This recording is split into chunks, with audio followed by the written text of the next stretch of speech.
Hi friends, இந்த வீடியோவில் நம்ம இதை பற்றி பார்க்க போகிறோம்னா இன்ஃபோசூரியா கல்ச்சர் தான். உங்கள் வீட்டில் நீங்களும் இந்த மாதிரி கல்ச்சர் பண்ணலாம். அது எப்படின்னு நான் சொல்லித்தரேன். வாங்க வீடியோக்குள்ளே போகலாம். வீட்டு பக்கத்தில் இருக்க மல்லி கடையில் போய் கேட்டிங்கன்னா இந்த மாதிரி டப்பா கொடுப்பாங்க. இது ஒரு 10 rupees தான் ஆகும். ஸோ இந்த ஒரு டப்பாவே எடுத்துக்கலாம். நம்ம இன்ஃபோசூரியாவை 2 விதமாக கல்ச்சர் பண்ணலாம். ஒன்று வாழை இலையை வச்சு கல்ச்சர் பண்ணலாம், இன்னொன்று பார்த்திங்கன்னா முட்டைக்கோஸை வச்சு கல்ச்சர் பண்ணலாம்.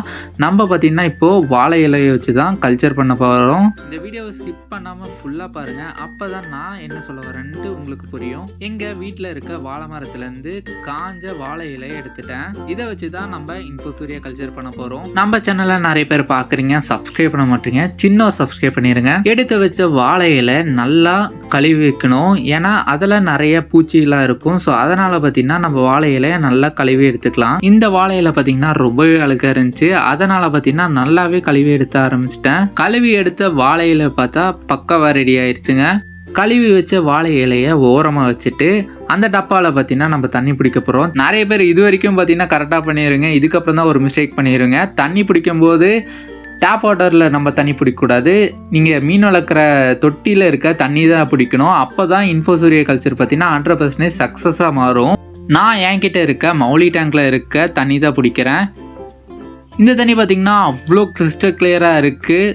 இந்த இன்ஃபோசூரியா கல்ச்சர் ஏன் நம்ம மேக் பண்ணுறோன்னா, பீட்டா ஃப்ரைஸ்க்கெலாம் பார்த்திங்கன்னா ஒரு பிறந்து 2 to 3 days கழித்து பார்த்திங்கன்னா நம்ம இந்த இன்ஃபோசூரியா கல்ச்சர் ஃபீட் பண்ணலாம்.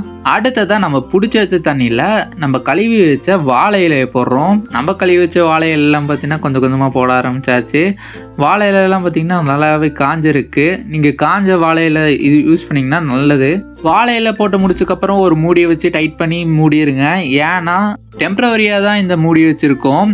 அதுக்கப்புறம் நம்மக்கிட்ட உங்கள் வீட்டில் இருக்கக்கூடிய துணி ஏதாச்சும் எடுத்துக்கோங்க. துணி எடுத்துகிட்டு ரப்பர் பேண்டும் எடுத்துக்கோங்க. ரப்பர் பேண்டை எடுத்துகிட்டு நம்ம மூடி வச்ச மூடியை ஓப்பன் பண்ணிவிட்டு அதுக்கு மேலே இந்த துணியை போட்டு ரப்பர் பேண்ட் போட்டு வச்சோன்னா எந்த வித மஸ்கிட்டோ லார்வாவும் வைக்காது மஸ்கிட்டோஸ்லாம். இந்த கல்ச்சரை லைட்டாக சன்லைட் பண்ணுற மாதிரி வச்சுருங்க. ஒரு 3 to 4 days பார்த்திங்கன்னா இந்த கலரில் ஆயிரும் உங்களோட இன்ஃபோசூரியா கல்ச்சர். இதில் எந்த வித பேட் ஸ்மெல்லும் வராது. நீங்கள் கேபேஜ் யூஸ் பண்ணி கல்ச்சர் பண்ணிங்கன்னா அது ரொம்பவே பேட் ஸ்மெல் வரும். அதனால தான் இந்த மெத்தட் பார்த்திங்கன்னா ப்ரிஃபர்டு.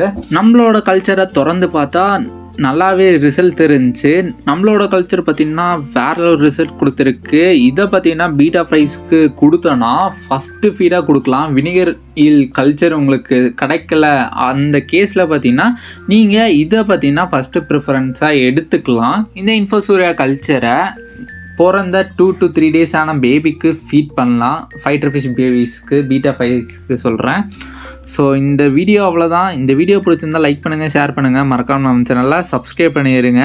வெயிலில் வச்சு பார்க்கும்போது அவ்வளோ கிளியராக தெரிஞ்சிச்சு நம்மளுக்கு. இந்த வீடியோ அவ்வளோதான். தேங்க்ஸ் ஃபார் வாட்சிங்.